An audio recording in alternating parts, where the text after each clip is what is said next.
flood zone, emailing in his frustrations as he is now one of 18,000 citizen policyholders who will get this notice this year. To try to charge everybody for flood when you're not in flood and you purposely never bought in a flood area, that's wrong. It's a phased approach by citizens, requiring those in flood zones to add insurance last year, but now expanding it to those who don't live in flood zones.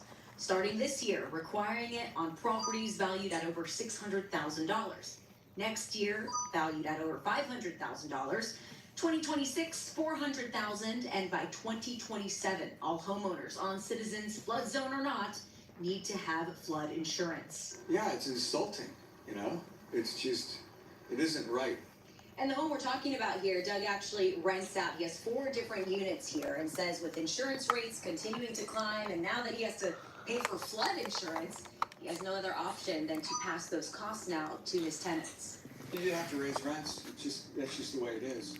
Taxes, insurance, water bills, they all go up. Mark, the person who emailed us today, he says he feels, quote, insulted by the fact that he has to pay for flood insurance and he's not in the flood zone.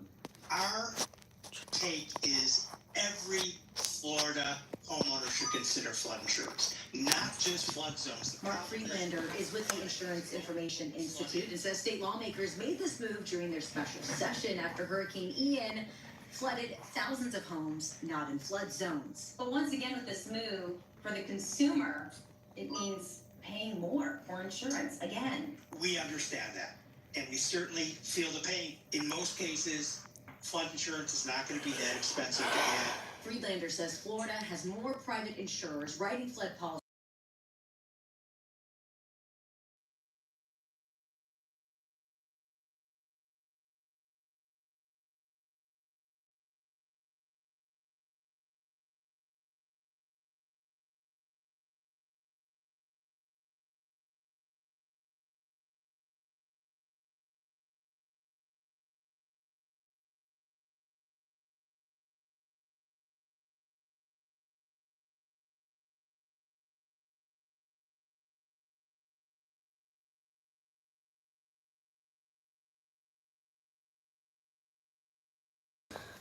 If signed into law, provisions take effect 30 days after passage of a recreational amendment. Smokable weed gets a max of 30% THC.